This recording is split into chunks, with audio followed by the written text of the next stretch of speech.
I'm honored to be here, actually. You heard a lot of the things I do. Housing would be enough to be a researcher on, but the way the Forest Service is set up, you have to dabble your toes in a lot of things or you don't get promoted. That's the way it is. Oops, what did I do? So I'm going to give you a housing overview of the United States housing market, a little bit of the housing stock, remodeling, U.S. hardwood consumption and markets, a little bit on off-site housing we've heard about, outlook and conclusion. Without, obviously I'm an American, but there wouldn't be a grade lumber market if it weren't for the U.S. housing market. For a long time, there was a loose correlation between housing starts and grade hardwood lumber. It probably in 1999 that changed when we will see in the graphs that grade hardwood lumber is now tied to the U.S. housing market for a number of reasons. I want to give acknowledgments. I receive a lot of data from Judge Johnson. We talk often, Hardwood Market Report, and Bill Leopold's my colleague in Princeton. He's spent 40 years basically researching the hardwood markets. And if any of you ever have any questions about hardwood markets, he's the guy to call, and you better do it within 2 years because he'll be gone. And I'm certain they won't replace him. So this is the United States housing from 1840 to last year, to the beginning of this year. You can see 2019. Essentially, we are producing the same number of homes as we did in 1946. The population has not doubled, but it's pushing that. So you've heard a couple of people say we are underbuilding homes. Probably, I do a different calculations than some of those guys do, but on average, I think for the last 3 or 4 years, we've underbuilt by about 400,000 homes per year. And that's one reason that the hardwood markets and softwood markets as well, there's an oversupply. And if the housing were to come back, we would have more markets, obviously. So here's some. This is aggregate of, I probably had about 25 forecasts. The median is like about 1,300 units, for 900 for single-family starts, and that's where the bulk of grade lumber goes into. And it is the largest value-added market for grade hardwood lumber and softwood. Multifamily starts are, they're starting to tail off a little bit, but they may come back. The median for new house sales are 638,000, which is a little less than the long-term average, but and I don't think there's anything to take heart in that number because it should be higher just based on population alone. So this is where we were. This data was released last week. It was a big bump from December. I don't know that I would put a lot of stock into it. It's winter. And, unless you're in Texas or Florida or South Georgia, you're not building a lot of homes in the winter. So, but it was an improvement. So this is from 2000. You heard yesterday, the long-term start average is about 1.4 million units. And I'm not enamored with using a mathematical mean on this, simply because it doesn't take into account recessions and things like that. But that's what it is. So we still have a ways to go, particularly in single-family starts. So if we look by region, and this is it's been this way for some time. If you're in the lumber business, you want to be in the U.S. South. That's where the bulk of housing is. The top 3 states in the U.S. are in the South, and it's Texas, Georgia, Florida. Even North Carolina's now is moving up. It's the 4th-ranked state, so and California is in the top 5 as well. But your presence needs to be in the South if you want to sell lumber, a lot of lumber. So this is a 6-month average of single-family starts. It was really beginning to nosedive until last month, so we'll see next month if this is actually trending upwards or that was just an anomaly. But nevertheless, it was good. This one is it's kind of disheartening. This is single-family starts from 1960 to January this year. The aggregate one common hardwood lumber price was $407 a thousand. It was $405 a thousand in 1960. So essentially, your lumber prices have gone nowhere in 50 years. But everything else has gone up. So you're going to have to obviously do other things to keep your margins up. Really, it was, you can see, for the longest time, it kind of correlated to housing starts. But starting in about 1999, 2000, you can see it's almost, when you lay a graph of U.S. housing starts and hardwood lumber prices, hardwood lumber production, if you didn't know what you were looking at, you would say they're one and the same. So permits are, they're a forward-looking indicator. They were a little bit down, but again, it was January. I wouldn't put a whole lot of stock in their numbers. I'm more concerned about what happens in April, May, and June. And this is by region. Again, you want to be, the South is the largest market. Maybe the Northeast is probably the more valued market, simply because of housing prices. And a lot of, I get a lot of actually calls on housing under construction. A lot of secondary manufacturers use this data to schedule their production on. And essentially, housing under construction's been going up over the last few years, which is a good thing as well. But it hasn't shown the fluctuation of starts and permits has. But again, it's the South. And completions, there's not been a lot of variance in that either. They're constant, given what we've been through for the last 10 years. Single-family completions they're getting better. So again, we look at the South. This is where completions are the greatest. So if we look at new single-family house sales, they improved a little bit last month. And it doesn't matter how many permits or starts you have. It all comes down to sales. The prices moderated a little bit, and I'll touch on that. One of the problems with the housing market is builders have not built starter homes. And there are a lot of reasons for that. Mostly it's they can't find lots. The biggest reason is the margins are not there to justify them building starter homes, except in a few places. So again, this is, we're not that far off the long-term average, but it should be well above 650,000 if we were to meet the population growth. And the sales have trended upwards and for the past few years, which is another good thing. Again, the South is the region you want to be in if you want for volume sales. So this is the problem with the housing market. One of the biggest problems, and a lot of people really don't discuss. It's the $200,000 or less homes. And a lot of people say, okay, don't go by price, and that's true.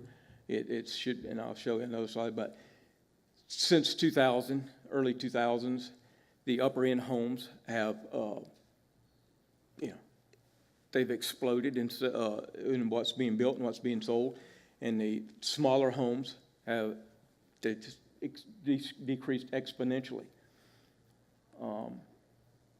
Again, if we were, and I'm going to show this slide a little later when modular homes, but if you were looking at less than 1,400 square foot homes, if we were building the same number of homes in that category as we were in the early 2000s, toward 20 years ago, the housing market would be almost nearly recovered. But it's not, and it's primarily due to margins.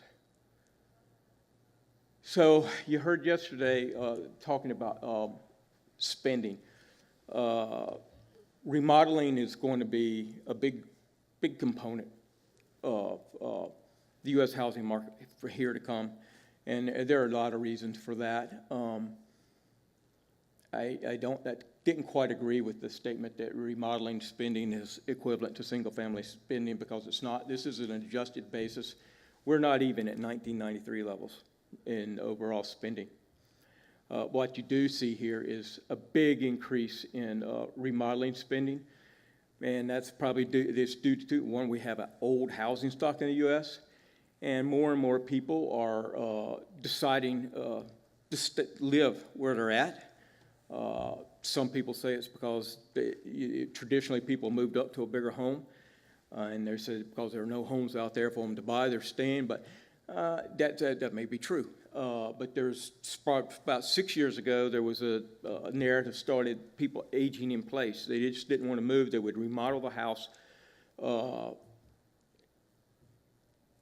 to meet their aging needs. And I think that's more of a factor than not having a house to move up into and or downsize.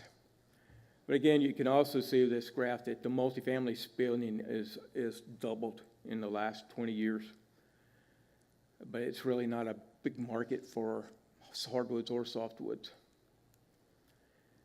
So if we look at this is just a percentage basis of spending. You can see that remodeling spending is up about 10%. Multifamily spending is doubled, and single-family spending has decreased by about 12%. And there was a period in there for 4 years where remodeling expenditures actually were greater than single-family expenditures. So existing house sales has stagnated. They've been in the doldrums for probably the last year. And if you listen to the guy from NAR, he always says it's because there's not enough houses available. That may be true in some places, but I can't believe that's true for the whole U.S. Again, this is a graph showing going back to 1968. House sales, and again, it's the South is the leader. So when we talk about remodeling, I'm not going to go into all this, but there are 138 million homes in the U.S. 16 million of them are vacant. About 79 million are owner-occupied, and 43 million are renter-occupied. Some people say that's household formation if you see increases in the owner-occupied, but no. What census does is they only do this to determine how many houses there are and if people are living in them. Their job is not to calculate household formations. That's done by a different branch of census. So this is why remodeling is going to be big from here on out. 80% of the U.S. houses are built before 2000, and it's an old housing stock. So there's going to be a lot of remodeling going on. So, and hopefully, if you don't have to position your products, hardwood could be a big market in this. Again, this. Generally, I think you would say houses from 150,000 up are more likely to be upgraded. But again, this is an aggregate, so you need to pick your locations. Again, 62% are single-family homes, and a lot of those, again, they're old houses, and so they're going to be remodeled. And most houses have 4 rooms or more, and the general trend is that those houses are going to be remodeled. So this is just a good opportunity for hardwood lumber.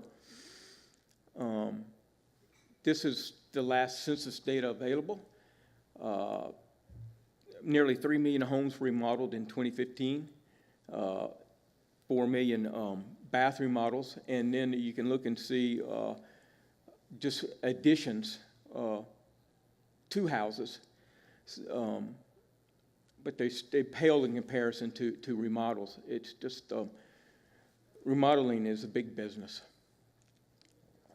So this is just the last. This data was probably collected in 2014, but 23% of all sawnwood, that's softwood and hardwood, goes into remodeling. And if you're wondering, there has not been a survey done since 2010 that looks at hardwoods in construction period, whether it's new houses or remodeling. I'm a guy that will be doing this study in the future, and we're going, trust me, we're going to start asking how much hardwood is being used, because in the U.S., 70% of the forest is hardwood, and it's just stupid not to ask these questions. So this was put out last week by Harvard, their Joint Center for Housing Studies. Basically, they said remodeling has gone up 50% since 2010, and they project it to keep going up. And it's the 55 year and older category that's doing the remodeling, and a lot of that's aging in place. Or if you listen to NAR, people don't have anything to move to, but I tend to think it's more people just don't want to move, and maybe they're tapped out and can't afford to move. This actually came out this morning, but you can look at 1995 versus 2017. The biggest category gainers in remodeling are kitchen and bath, and that was reflected in the census data. So I think, if I'm looking at products, I'm going to try to gear products that could be used in kitchen and bath remodels. So this is another study from Metro Study. Their forecast is for remodeling to keep increasing. And the bright red areas are the areas where they expect the bulk of remodeling to occur. And again, it's the big metro areas from Boston down to D.C., Texas, Austin, Houston area, and then California and Seattle, Portland area. So those are things to look at as far as where you want to target your product. So if we look at square footage, they're going down a little bit. It's not, and I don't have an answer for why. Maybe all the people who wanted to buy a big house have bought them, and no one else is buying them. But it is trending down, except if we look at the median square footage, it's gone down in every region except the Northeast. If we look at the mean, again, same thing. Square footage is going down except in the Northeast. But the Northeast, as far as volume basis of houses being built, is the lowest, which is odd given the population, but that's the way it is. So this is all wood, just used in exteriors. It's been going down for the percentage basis. It's been going down for quite some time. The big gainer there was vinyl. And I'm hoping that thermally modified wood can increase this, get wood's share going back upwards. So if we look at new single-family construction, again, it's the biggest market for sawnwood. Value-added market, let me put it that way. 25% all sawnwood, softwood, hardwood goes into new housing, and that's why we focus on it. because most, we'll see upcoming here, for hardwoods. Okay, this was 2005 hardwood consumption in the U.S. Nearly 60% of it was grade lumber. 40% was industrial products. That's cross ties, pallets, timber mats, road mats, things like that. This was last year. 54% now goes into industrial products, 46% into grade lumber. And there are two big reasons for that, which we'll get into, but the biggest one is the loss of the furniture industry. I was raised in a town with 5 furniture factories, and there are none today. They all moved there, going to Asia, and the furniture industry is always either they followed the resource or followed cheap labor. That's the way it's always been. So this is my colleague's graph. Millions of board feet. You can he can go further back, but there was a loose correlation between housing starts and hardwood consumption. But again, in 1999, that changed. They're tied at the hip. And you can see the furniture's gone down, and the usage of housing, building construction's gone up. So what happened to furniture? The manufacturers shipped to Asia. And you can look as far as what's been used in housing. It crashed just like the housing market crashed. And one reason it's not fully recovered, again, is because housing's just not there. It's not back yet. So again, this is just another graph illustrating the percentage use of grade hardwood going into housing. And you can really see where it's taken off with the housing market. And mostly cabinet, millwork, and flooring. So if we look at the millwork and flooring, it's almost recovered from what it was 30 years ago. Cabinets are coming back, but the move to white woods, you really don't need. I hate to say it, you really don't need hardwood for cabinets if you're just going to paint them white. So this is looking at hardwood exports of lumber, hardwood lumber, flooring and molding markets. Exports have gone up. Imports have gone up, but not quite to the extent that the U.S. export market. And if we look at imports, molding definitely, imports are increasing. Flooring is increasing, and that's another reason the consumption is, U.S. consumption is down. We'll get into, it's not all imports that have affected the hardwood market, as I'll show you. So if we look at 2000, flooring imports, Indonesia was on top, then mid-2000s, to about 2005-06, China's the big one. Still is, but Canada's greatly come up in the past few years. And molding is similar. Canada is still up there, but China's the big source of molding. And I don't know. A lot of hardwood manufacturing has moved to China, but one thing the Chinese are doing is they're buying logs directly in the States now and shipping them and loading them on the truck and shipping them to port, and not even going through log dealers or brokers. But that's I don't have a problem with that. The landowner's the beneficiary there. But that's one reason you see China's growth. So now we'll switch to, in the Great Recession, the aftermath, roughly 50 to 55% of all hardwood mills went out of business. Some guys failed because of money issues. Other guys were old, and they just said, I'm not going through this roller coaster anymore. And so they shuttered. But even with all those mill closures, we still have an oversupply. And there are not enough markets to meet the demand. And a lot of, a lot of sawmills have improved their productivity, and but still the markets are not there for a number of reasons. So this was last year. Pallets are the biggest consumer of hardwoods in the U.S.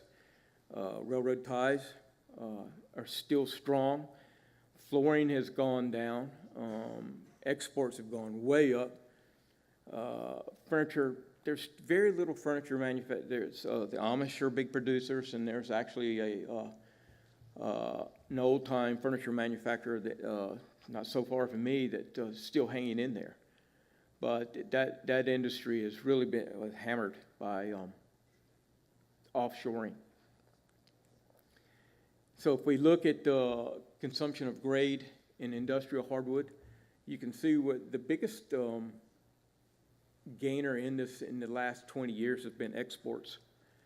And I have lots of friends in the hardwood sawmill business who have only one market, and that's China. God forbid something happened to the Chinese market, because then they would be out of business. But it's China or Vietnam. That's where your hardwood exports are going. Domestic flooring is going down, and I'll have a little slide on that as to why. And again, housing is it's not recovered, and that's one. We had about a little over 12.5 billion board feet produced in 20 years ago. Last year, it's not quite 9 billion board feet, and most of that is due to the housing market, or lack of. So this is what goes hardwood production and furniture. About 450 million board feet last year went into the furniture industry, and that includes exports.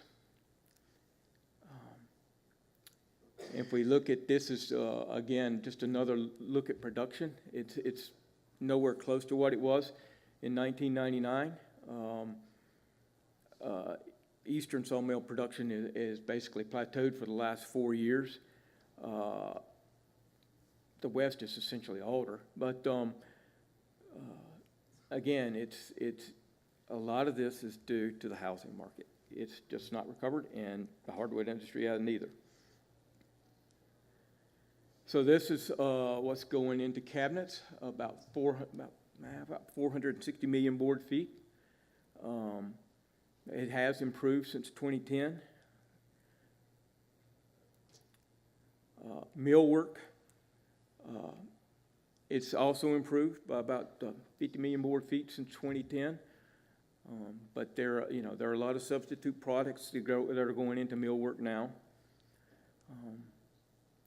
So one reason the market is not back in the U.S., it costs $42 to produce this in the United States. You can bring it in from Asia, same product, and sell it for $4.50. So that's the big drive. One of the reasons why exports are so big is because of that. If we look at flooring, it's improved greatly, but my talks with Judd, he thinks that probably from 2 to 5% of the flooring market has been taken away by,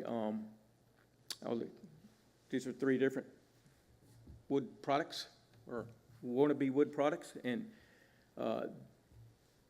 this is the reason why laminated vinyl flooring, Judd thinks, is taken up maybe from 3 to 5% of the hardwood market, and it's really hard to beat. It's cheap, and it's a growing. If you're a hardwood producer, it's a growing threat, and it's easy to clean. It's cheap, and that's why a lot of people are going to it. So we had some talks on off-site housing. I don't know how big the market's going to be. I'm hoping that it can help reduce housing costs, affordability, and but you know, there are I think the guy from Integra, this is just 3 different types of modular housing. And I'm hoping that this takes off. Here's a trivia question. Who was the first company that really had a modular house? It began in 1895. With Sears and Roebuck. They basically, in the Great Depression, that's when Sears started selling. But there's still a lot of these houses for sale. They're still around. And if Sears could do it 100 years ago, I don't understand why it can't be done today. I mean, some of these houses are selling for $1 million a piece. But the interesting thing about this, every piece in the house came numbered, and you could assemble it yourself. So this is just for your information. I think if I were a hardwood producer, I would be looking in and say, well, okay, what can I do to get myself in position to sell to these guys? What kind of products are they going to need?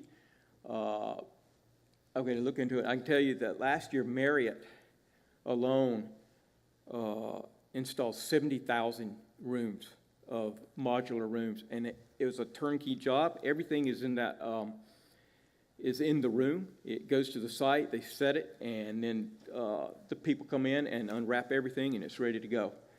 So I think, again, this is where I'm hoping that one area that modular can help is just to get back to under 1,400 square feet. If we get it back up to 200, 300,000 units, that's going to help greatly. And I'm hoping that's one area that modular can help.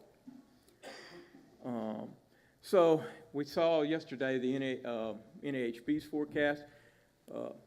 There are a lot of people out there making forecasts, but this is what Deloitte Consulting Services see. A little dip this year, but back up. And in actuality, we should be booming house times right now just based on population alone. We're probably about 600,000 if we were building up to population. So I'll conclude with this. Housing's hit a bump in the road right now. We'll see what happens in the next few months. Hopefully it will recover. Single-family forecasts are in the 900,000 to 1 million range for the next few years.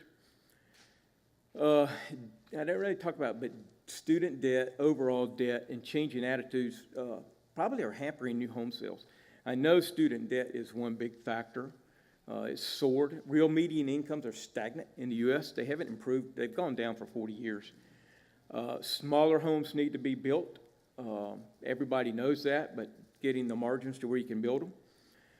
Modular housing may provide relief, and hopefully CLT will could come in there as well. So some threats, what's going to happen to the world economies? I think everybody knows there's just too much debt. Everybody, the world, EU members, China, U.S., corporate and personal. And another thing I didn't touch on, but 3D house printing.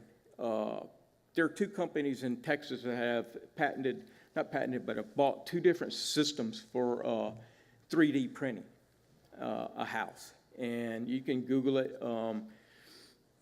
They can do it they can do 3D print a house quicker than a modular home. And I know people are working, okay, well, how do we combat that? So, and a shameless plug for myself, I do a monthly housing commentary. It's published through Virginia Tech. It's free. So if you would want to receive it, just shoot me an email, or words an email, or you can go there and download it. And I thank Judge Johnson for and Bill Loophole for the hardwood data. And if you have any questions, I'm open to questions. Thank you. Yes. Thank you very much.